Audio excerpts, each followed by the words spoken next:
Thank you, Brittany. And it's such a pleasure to be here. This is just one of the most incredible communities we've had the fortune of getting to know. So thank you for having us back.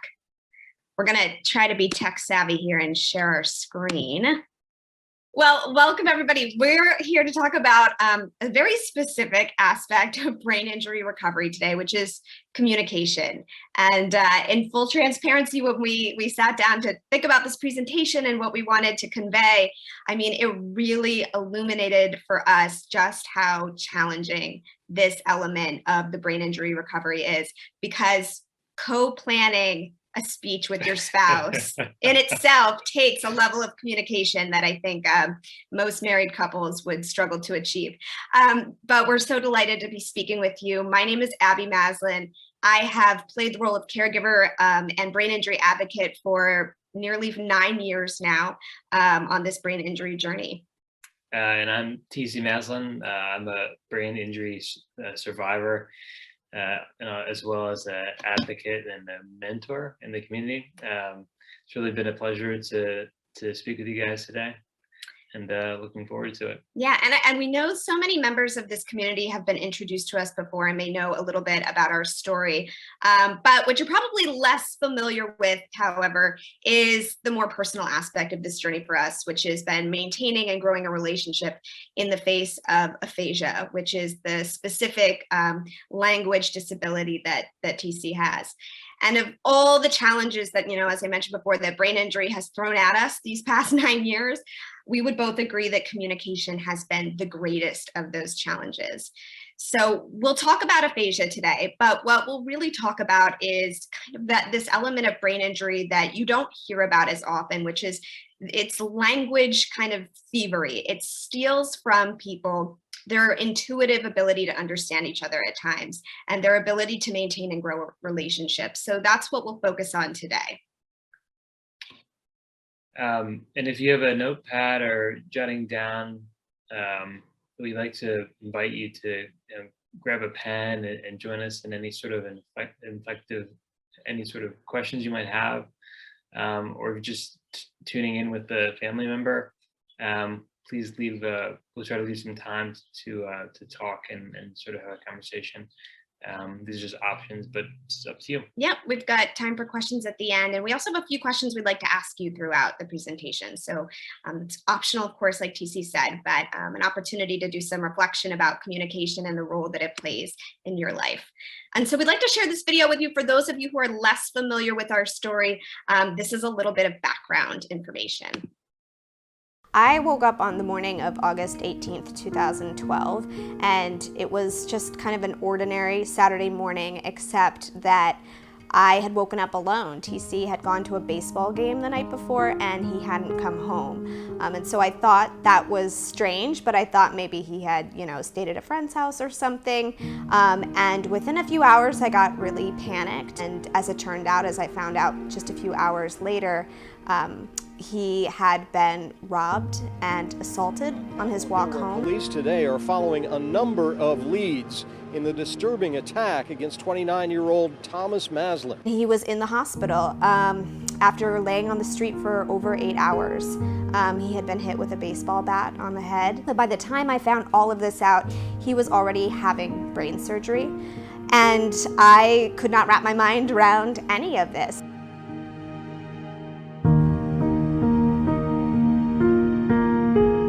TC survived this brain surgery in which they actually removed part of his skull and put it in his abdomen and allowed the brain to swell.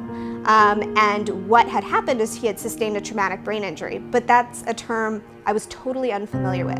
I don't recall anything, the walk or anything really the next several weeks after the injury.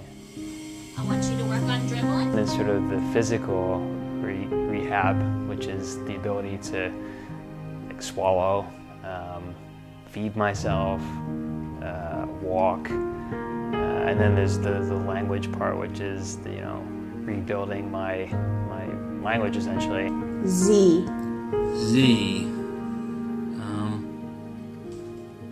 Yes. Nope. Try it again. Z. Oh, Z. Good. Wow, T. That's awesome.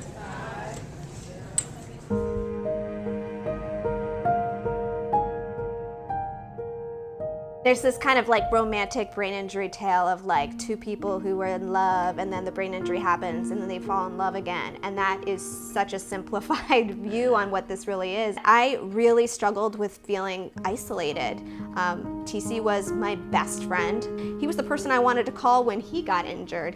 And so not to have a person that could be on the receiving end of my emotional experience throughout it was really, really hard. There was a period where suicide felt like an option because I couldn't imagine a future of sustained caregiving.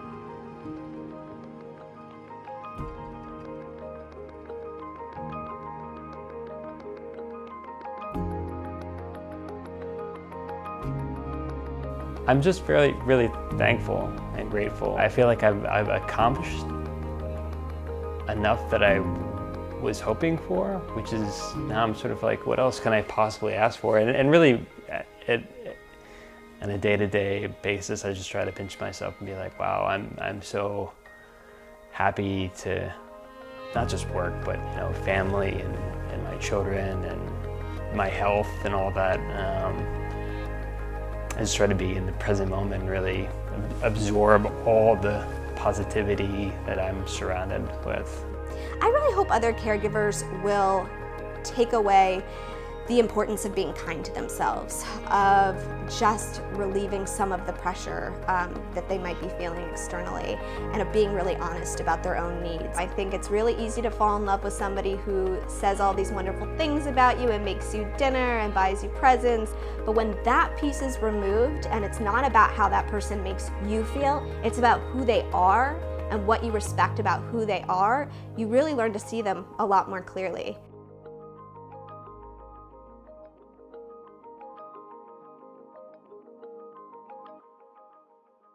Story, and of course you got to meet our two children there, Jack and Rosie. Who are in the other room now and will hopefully stay in the other room, but who knows, you might get a guest appearance today. And we're going to dive into that story today, but we want to start by asking a question, and that question is, have you ever felt misunderstood? And so I'm going to pause for just a moment so that everybody can reflect on this, whether you're a survivor or a caregiver. We're all humans. So if you can think about a time that you felt unable to express your inner experience, you can just pause in that memory for a moment and consider what that experience was like.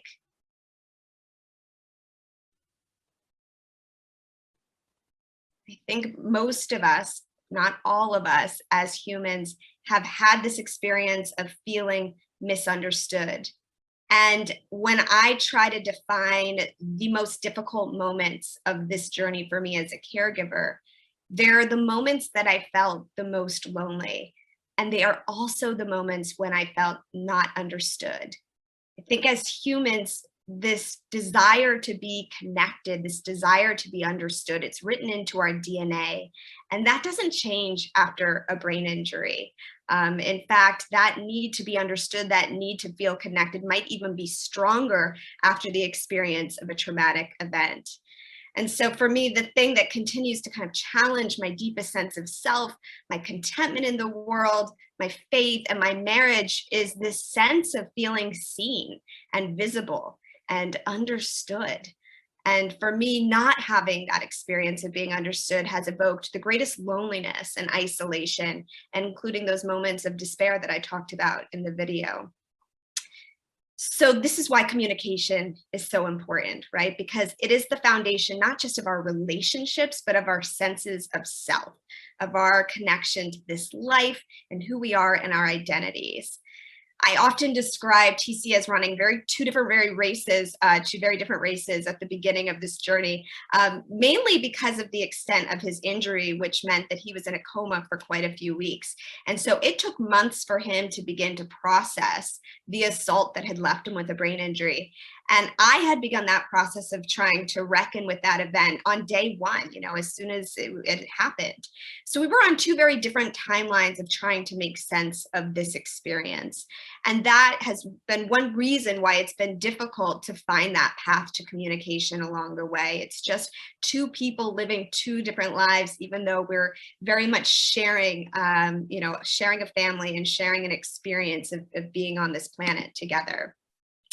So today we're going to talk about three main barriers to communication that have been true in our journey and that we've learned from others in this community. And we'll also share some strategies for navigating those barriers. And the first is trauma recovery. I think this is a barrier that often gets put last on the list because it has to do with our psychology and our emotions. And so often those take a backseat to our physical recoveries, and the moment of crisis in life and death. But for us, and for me specifically as the caregiver, this recovery from trauma has been the most important, most predominant barrier to communication. It's been that process of healing from the psychological impact and experience of a traumatic event. The second barrier that we'll talk about are language deficits, which can be real and can be extreme and severe, and for anybody who has suffered any type of brain injury. So in TC's cases we'll talk about today, that's been aphasia, but there are other acquired language disorders too that can fall into this category. The last barrier we'll talk about are all the other neurological changes that accompany a brain injury, from the physical changes to the cognitive to the personality changes. All of these present a barrier to communication. So again, we'll kind of highlight these three barriers and then walk through our experience of navigating those barriers and so much of what we have learned along the way for coping with those barriers. And so the first one that we'll get into here is this barrier number one, this recovery from trauma. Did you want to say something about your experience here with the emotional recovery? Yeah, for the emotional recovery, I think it took a long time to get to that level. It took at least a year or so to just get through the physical side, because I was just trying to breathe and eat and drink water and basically survive. So there's like a year or more lag from when Abby was recovering on a sort of like an emotional or a psychological way. For me, when I got from physical to psychological, it was a very slow trickle in terms of I was starting to understand, like, wow, what happened, how it would impact me. So it wasn't like an instantaneous recovery. It was a very slow, incremental. I think it's also a recovery that I personally felt unprepared for. Again, like the emphasis in the hospital had been this physical recovery. TC had been hit with a baseball bat. He sustained major damage to the left side of his brain, and there was the possibility that he might not walk again, that he might have limited vision, that he'd have personality changes and potentially a severe loss of language. But what nobody was talking about were the identity crises that would present themselves for both of us as survivors of this journey.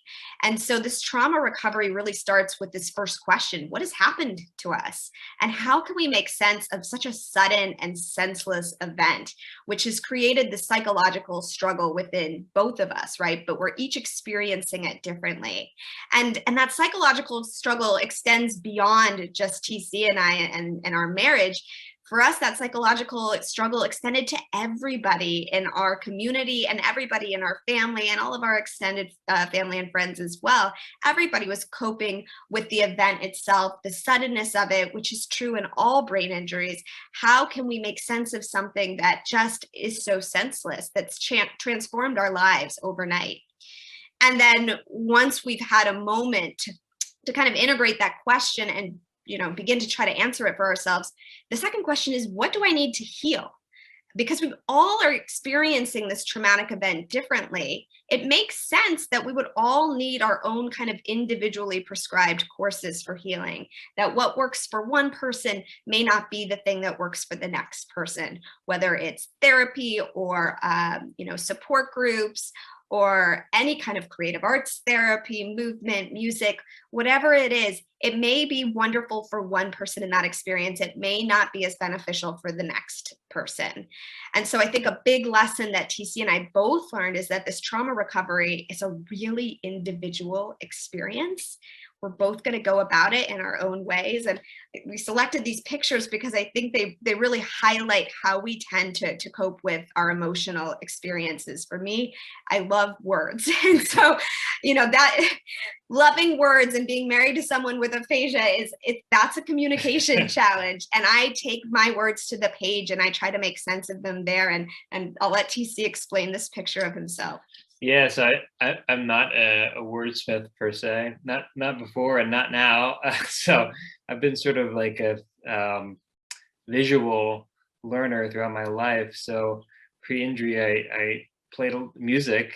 This picture is post post injury. This is my attempt to get back to playing music. But I think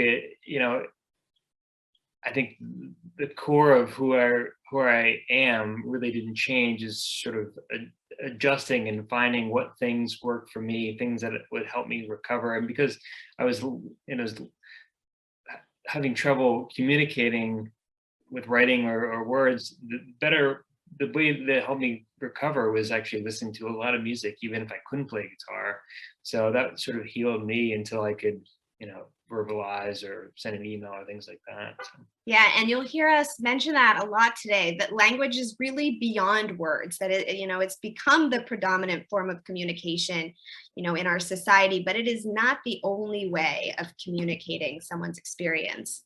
So because this trauma recovery is so individual, it's really important to adjust your expectations accordingly. I think for me, this meant letting go of the idea that TC was going to intuitively understand the challenges that I was facing in kind of grappling with this new normal and trying to make sense of this new life. And I also needed to relieve him of that burden of having the right thing to say in return. Because we process things individually, it is really within us that this healing experience occurs. It doesn't occur externally from us. And so we can put a lot of pressure on the people in our lives by expecting that they're going to be able to understand or support us with, in a kind of wordless, intuitive way, and learning to kind of let go of that idea and realize that I needed to carve my path and TC needed to carve his path. And we might process the same event in different ways. It might impact us in different ways. That was also part of kind of letting go of those expectations.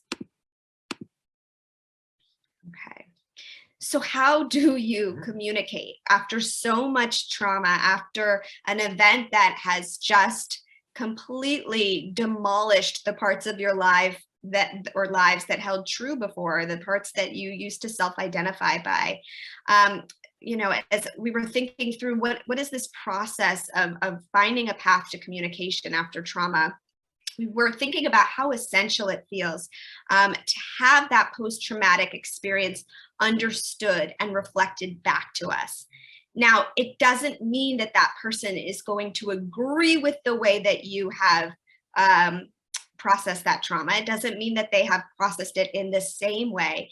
It means that you have a witness to your trauma, and that person may be your spouse, but that person may be somebody else in your circle or in your world that you feel can offer that kind of listening. Because to have a witness to our experiences is how we find affirmation in the world. It's how we find that sense of connection that I spoke about earlier. And it begins by really processing for ourselves. Before we can go to somebody else and have a dialogue about all the things that are hard for us and what we're struggling with, we really have to sit in isolation first and think about what that feels like on the inside, and getting quiet And being in the company of just either ourselves or in the company of a therapist helps us to start gathering the language that we really need to explain our experiences. So often, we start conversations in life reactively. We're upset about something, and so we turn to the next person and we say the thing. And sometimes the thing we're saying is not actually what we're upset about. It's just the only language we have available to us in that moment. So processing for ourselves is really important because it sets us up for success later on in having a conversation. And the next part of this process is finding a partner to engage in what we'll talk about today, which is reflective listening. Not problem fixing, not solution oriented dialogue, but just reflective listening in a way that allows somebody to have their experiences communicated back to them with the same intent with which they delivered it to begin with. And the third part of this process, which TC has really become an expert on, is setting the conditions for dialogue. Because a conversation about emotions, a conversation about struggle cannot be successful if the conditions in the environment are not set up for success. So having these conversations in a moment of distress, or in a moment of feeling angry, or in a moment in a crowded room with lots of noise and you really want to feel understood, well, you're probably not going to achieve that kind of reflective and empathic support that you're looking for if those conditions aren't right. And so we'll talk today about how you can, negotiate some of the limitations of that brain injury in a way that can allow you to set up really favorable conditions for having those big conversations. And so if you think back, a few moments ago, I asked everybody to consider a moment they felt misunderstood. If you think back to that moment and you think about the conditions for the dialogue in that moment, it's helpful to notice what was happening in that environment. Was that the moment for that conversation? Did you come prepared with your own reflective processing first? Did you let your partner in that conversation know how you wanted to be listened to? And were you in a space where that person could give you undivided attention and where you could offer your undivided attention? Those are all part of the conditions for a successful conversation and a successful dialogue about something important. So even with the very best therapist in the world, the kind who can mend marriages and relationships and families and help you navigate all kinds of difficulties, even the best therapist in the world can't fix aphasia or the acquired languages deficits that accompany TBI. So you have to learn to live with them. So today we're going to talk about what those deficits look like, what they look like for us, but also how we can learn to just live with them, because to some extent, the challenges that we all face in this brain injury community aren't fixable challenges at times. They're challenges that we have learned to accept and work around. And I just really enjoyed this little cartoon here with the dog and the cat, because this is what it can feel like. This is what it can feel like in a conversation. It can feel like you're speaking two different languages, and you really are sometimes, right? You really are speaking two different languages, because brain injury sometimes robs us of our original language, of the words that we wish we had to express ourselves. So what do you do when these challenges present themselves, when you are facing a language deficit of some kind? And TC and I were talking, before this presentation about that word deficit and how we don't really love that word. There's a lot of words in the disability community we don't really love. And deficit is one of them. And so feel free to interpret that as another word that feels more true to you, but limitation is maybe a better way of describing it. Yeah, it's something I want to say on the last slide is that, if you are speaking different language, sometimes you sort of have to create a third language to meet halfway, like the cat and the dog. And I think a lot of couples or families have to do that. It's like a different dialect, like a different language. But I think it's that itself is a kind of helpful exercise sometimes. Yeah, and it requires creativity. When one person is used to being understood in one way of speaking and another person is used to being understood in another way of speaking, and then that's no longer true because of some language limitation or deficit, you really do have to create a third way, or even a fourth, fifth, and sixth way, because sometimes they're not all very reliable, in order to make your feelings and your experience clear. And for those of you who don't know the word aphasia or are less familiar with it, aphasia is a communication disorder, and it affects two areas of the brain, Broca's area and Wernicke's area. And while it impacts these specific language centers in the brain, what it doesn't impact is a person's intellect. And so I think, you can speak better to this. I think one of the things that can be challenging from a caregiver perspective is letting the world know that this person you love with aphasia still possesses the same knowledge, the same wisdom, the same wonderful personality that they did before. It's just an inability to express it in the way that they were able to before brain injury. Yeah, I think part of it is just communicating that to the people in your life, and usually they're pretty open to that. And you have to, it's also it's a way to educate folks as well. Yeah, and one thing that was so interesting to me after I learned this word aphasia, and I, was getting a taste of how it might present itself in TC as he was awakening from his coma and beginning to regain some skills in the hospital, was just what a wide range aphasia exists in. Just like some other disabilities and disorders, there is such a wide gamut that aphasia covers, and it can affect your expressive language, your ability to speak spoken words, but it can also affect your receptive language, your ability to understand what others are saying.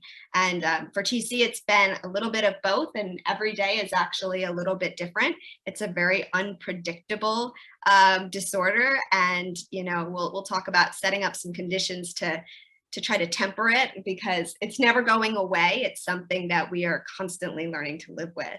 But we wanted to share another little video with you so you could get a sense of what aphasia looked like for us in the early days. This was the day that TC was discharged from inpatient rehabilitation, and this was about 84 days after his injury. You, I'm killing our honor. What's your name? I'm you smart. You are TC. Mice. Good mice. T. No nice. TC. Nice. Nice. Nice. That's your name? My nice. Where are you going right now? Be you. You're going home. Be you. You're going home. Yeah, he is. Are you excited? No. There's no one there you're at. Yeah. Who are you Yeah. going to see? You need to hear love? Then you. Me, and who else? You and Wire Ford and Thor Dunn. And Bubby. And Thor, yep. And Spencer. Yep. So how are you feeling? Everything a little bit. I'm a bit hard. Feeling pretty good? Yeah, I'm good. All right. What are you looking forward to? I'm waiting with my family. Oh, that's a really good answer. That's a really good answer. Yeah. Well, we love you. We are so proud of you. You've worked really hard. So you're so big. You doing well. You did this. You're amazing. Well, I brought the guest for, but we're on and working on her. Okay, say goodbye. Bye.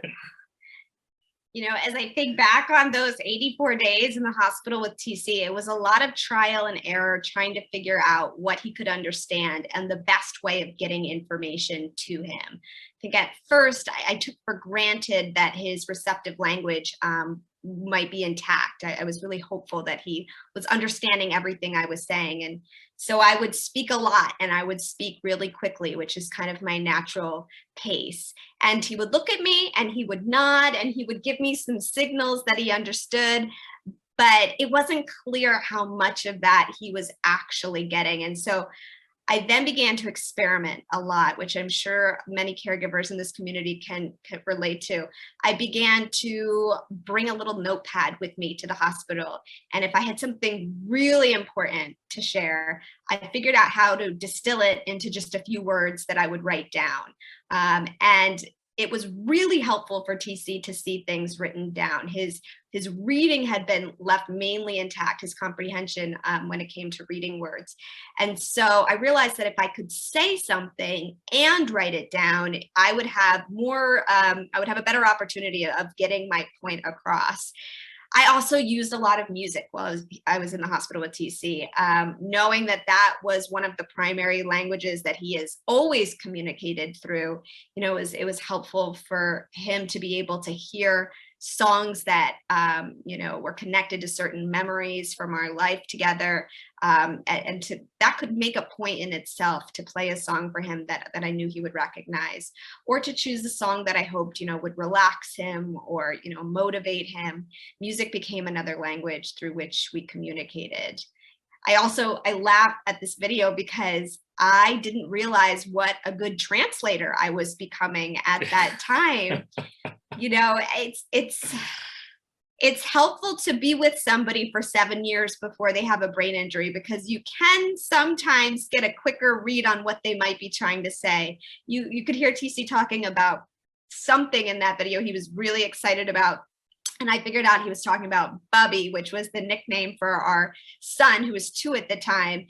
And Jack, otherwise known as Bubby, has always been just the love of TC's life. And so anytime his face got really animated, I began to realize that there was a correlation there, that he was probably talking about Jack. What is it like for you to watch that video all these years later? It's amazing. It's light years ago. Light years ago, and it's so interesting because at the time we had no idea if that would be the full extent of your language recovery. Mm-hmm. And I think that's what really can be difficult at the beginning of the brain injury journey. Yeah, I haven't seen it for a while actually. It's kind of like, it was like being in a deep fog. Like I could hear what you're trying to convey. It was just hard for me to process it quickly. But the emotion part of it, I could tell I really was excited about seeing you and Jack and leaving the hospital. So clearly I was comprehending some of it, maybe not the details, but yeah. And we really were relying again on multiple modes of language delivery, which is just such a critical tool for anybody navigating a communication challenge, is to search beyond words, beyond oral words, of course, and then to figure out what other ways there are of communicating, because we do communicate without words all the time. And in fact, I'm a 3rd grade teacher who spent a lot of my morning talking to the young soccer players in my classroom about how they communicate on the field without language. And it just reminded me that, body language and gestures and facial expressions, these are all tools that we have at our disposal. I think sometimes we just get in the habit of not relying on them as strongly as we rely on oral language.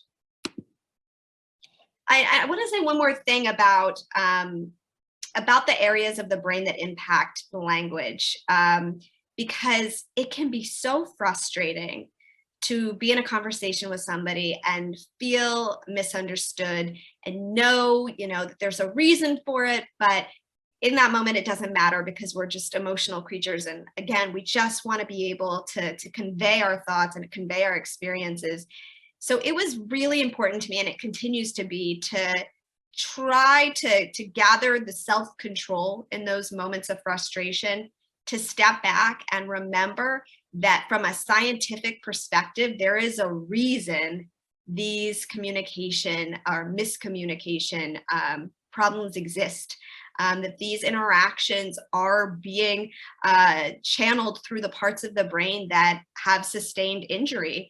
And so it isn't personal when you think about it in those scientific terms. It can be really helpful to kind of remove ourselves and our emotions from that experience and remember the brain is a really critical organ in the body that, it encompasses all of our major functions. And if we think about it as a kind of scientific entity, kind of aside from ourselves and our personalities and our wants and our needs, it can make it a little bit more tolerable in those moments where you just want to be understood, if you can just remember the root of the problem.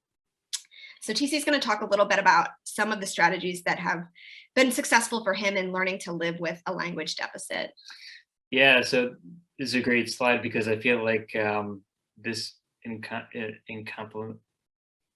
covers like year 2, 3, 4, 5, 6 after I sort of came through most of the physical recovery. My primary goal was to improve my communication through language and writing and reading and things like that, and that became my sort of like my pure focus. So I'm going to try to talk about some of the difficulties I had, and some of the tips I've sort of picked up in my life. The first one for sure was like the most difficult thing in the first year when I was sort of working on the language portion, which is word finding. I remember cases in which I knew exactly the word I was looking for, but it would take me 10, 15, 20 minutes to find one word. And for somebody who's already exhausted, I would require like a nap just finding one word. So like you think about the efficiency of language there, it was like extremely frustrating, extremely frustrating. So, I tried not to,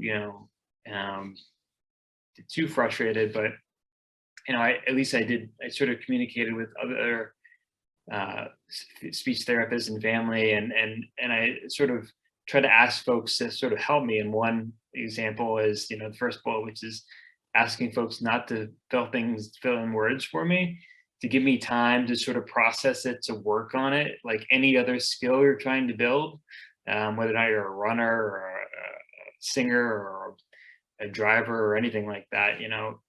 It slows down your improvement, I think, when somebody else is helping you too much. I think another thing that I still utilize every day, which is eliminating any sort of distractions in the environment, anything that's really loud. If I'm in a loud room with a lot of people speaking or moving, it's more and more input in terms of information that my brain is trying to process. So I try to limit that, which means I need quiet space, limited activity, things like that. And the other is, and it kind of relates to sort of my visual mind essentially, is that using pen and paper or any sort of tools that are available, I still utilize that quite a bit. So I think I probably do it all the time, pre TBI and now, but it's easier for me to draw something, to convey something to the kids or Abby or anybody than to verbalize it in terms of speed and also just accuracy, I would say, as well. I think the flip side of it is the difficulty of understanding others too. It's a slippery slope, but I still do try to ask folks to repeat things if I feel like I didn't understand it the first time. If I go beyond asking a second or third time, I try to just let it go because I don't want to bother folks. But if it's something, it's really important piece of information, I will try to ask in an appropriate setting. So that's still a really useful skill to have, and that I think it's generally okay by people in your family and friends like that. And I think another is the multi-modality approach, which is language, not just language, but any sort of visual or any other tools. Again, drawing, music, anything another way than speaking or listening to communicate something to another person. And also still try to practice and sort of be an active listener. I think that I've always been that way, but it's obviously much more difficult now. If I'm mostly listening in a conversation with even just a small group of people, again, it's the processing of all that language exhausts me. It's like running a marathon. like if I'm on like a long road trip with friends for hours and hours and hours, afterwards I need a nap, or like a dinner party or things like that, because it's a lot of input and I just can't keep up in terms of processing all that. So And I think caregivers realize that they have to collaborate and support these efforts to navigate these language deficits. For me, I really needed the wise words of one of TC's therapists, who he met in the first year of his injury, who basically told me I needed to shut up. And that was a very helpful, she said it very kindly too. It was a very helpful, loving thing for her to let me know that I had become actually too good as his translator, and I was filling in where I didn't need to fill in, and I was actually inhibiting his growth and his progress, by inserting myself in moments where he didn't need me.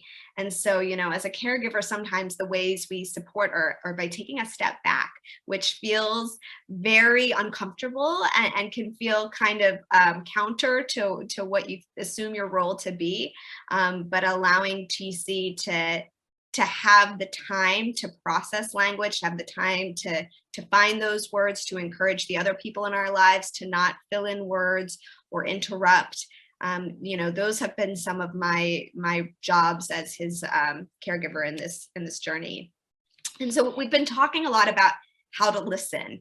And so there are two kind of listening strategies here that we wanted to share today as really practical tools for a dialogue. And the first is reflective listening, which I referred to earlier. So this is when you're really just seeking to understand the thing that has been said by somebody else, and then offer those same ideas back to the speaker to confirm that they're correct. So in a reflective listening situation, a speaker might share a story with you, share an experience that they're having, and your job is not to say like, oh man, that sounds hard, or that reminds me of when I went through that thing. Your job is only to reflect back what you heard. I heard you say this was a really bad day because you struggled in that meeting. It sounds like you're feeling not great about how you did. Those kinds of words allow the speaker then to reflect back whether you're correct or not. And so TC and I were practicing a little bit of this week, and it was so interesting. I think we do this just as partners who have been together in this journey for a really long time. But when we really force ourselves to kind of stay within the frame of reflective listening, it feels great for me, the caregiver, because it gives me so many opportunities to say, oh, you're close, but what I actually meant was this. And then to really make sure that my idea has been conveyed with the intent that I wanted it to. But as TC was sharing with me recently, it can be exhausting for the person who's on the listening end. yeah. And just really becoming so active in that listening stance that you can reflect back a person's experience. And so that is where the active listening piece comes in. And this is really the way that you're listening, not the words that you're saying, but the way that your body is engaged in that listening. So the real close attention that you're paying through minimizing distractions and using those body language cues, the eye contact that you might be offering. We tend to just reflect back expressions. As humans, we do this naturally in conversation. It shows that we're listening. Sometimes after brain injury, you have to be retrained how to do that.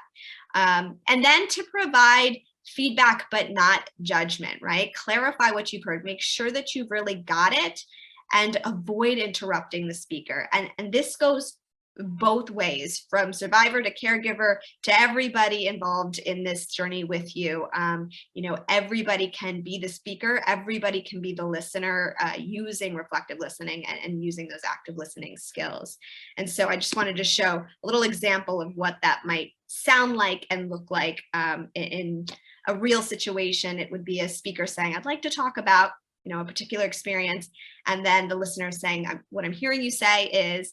And then again, as I mentioned earlier, the speaker has an opportunity to offer some clarification. Yeah, it's close to what you're saying, but really what I was trying to say is, and then the listener gets another opportunity to restate it.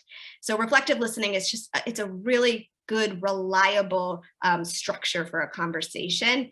And it really eliminates the kind of tension that we feel in conversations when we want somebody to say something back in a certain way. It removes that expectation, because you know, if you're in a reflective listening conversation, nobody is going to try to fix your problem, and nobody is going to try to give you a comparative experience. And so what you can expect back is just a reflection of what you're willing to share. Let me take this. Sure. So obviously the brain is very complex, and depending on what parts of the brain has been impacted, survivors, will have a wide variety of outcomes in terms of how that impacted their communication, and it's hard to link the injury and how it's going to impact the actual communication. So, the takeaway is really it's all complicated and very diverse in terms of the type of impacts you'll see. And I've interacted with a wide variety of folks, and I've never met somebody who's had a severe TBI that didn't have the exact same injury. Yeah, So no two TBIs are the same. For yeah, sure. exactly. And I think, one thing is, something to be aware of is, I personally, I don't think I had this in a severe way, but some people might have personality changes because of the way they've had any sort of neurological impact. So the way that person might communicate or relate to other people might be vastly different than how they communicated before. So that's something to be aware of. Another one, stress, and for me personally, that's the huge thing. Stress is a very different person of me who's relaxed. My language and my ability to understand what Abby's trying to convey to me, or how I'm trying to communicate to her, is night and day versus when I am stressed. It's somewhat linked to sort of the word finding issue we were talking about before. I find it easier to find the words when I'm relaxed versus when I'm stressed. The words seem to sort of evaporate, and they're not available, which is pretty frustrating. But obviously, this varies in the location or why you're stressed, and then it's all very, as is written there, it's diverse. The other portion is the physical challenges in the body really can make the communication quite challenging. I mean, in the sense that not being able to hear properly, or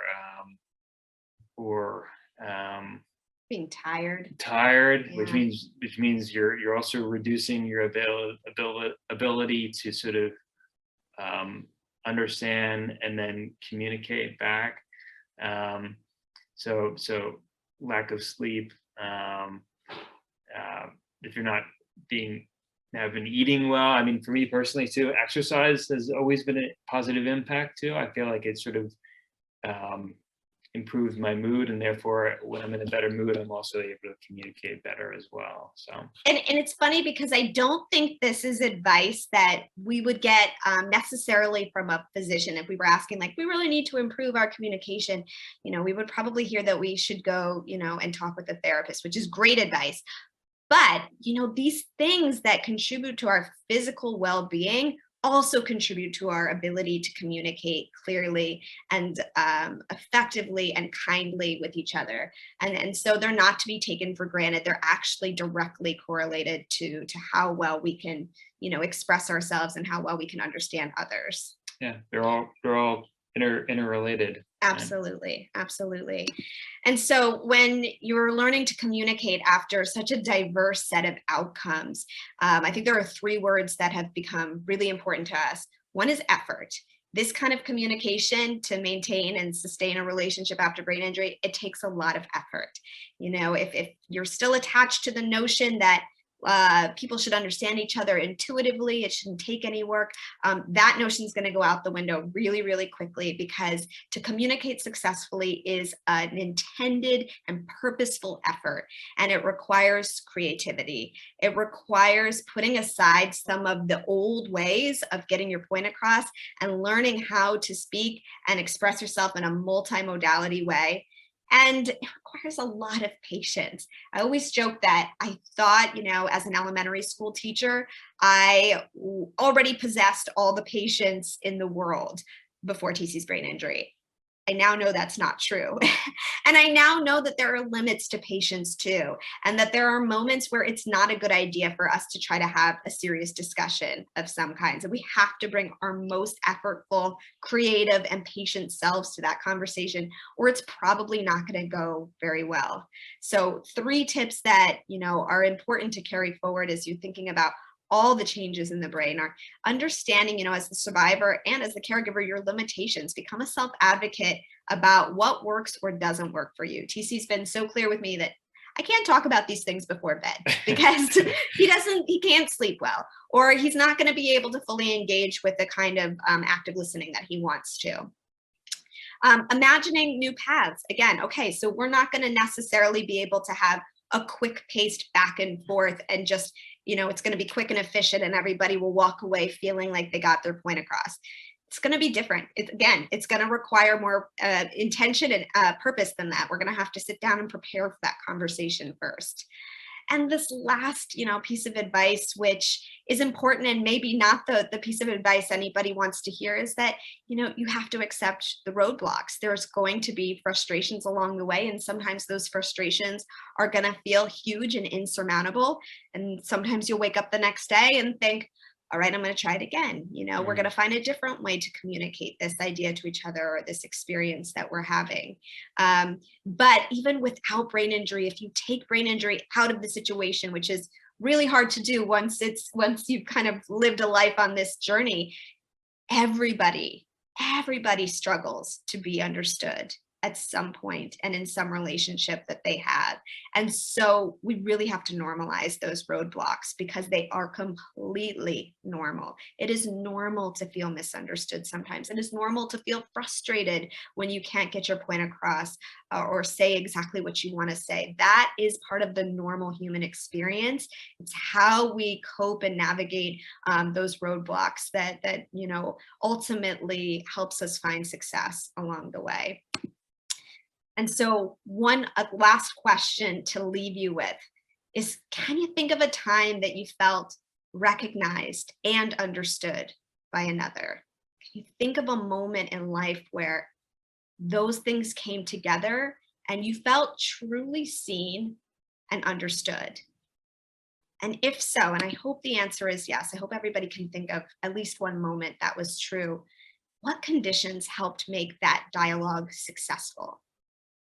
You can feel free to jot down anything that's coming to mind right now, because those conditions that help make that moment successful are also the conditions that will help make your future communication successful as well. And if that moment was in your life before brain injury, it doesn't mean that it cannot exist again in this life post brain injury. It just means that the path to get there is going to look different. And so we have been so fortunate to share some of our stories with you today, share some of the real hard stuff about this process of trying to navigate communication after brain injury, because, and I will say this really transparently, this is going to be the challenge of our lives. It's going to be the challenge that, you know, continues to face us every day of this journey. While other elements have eased up for us since, you know, the beginning of our brain injury experience, this is the one that we know we're going to continue to have to work toward for all of our days together. And so it's the one we really feel the most invested in and certainly keep the closest to heart.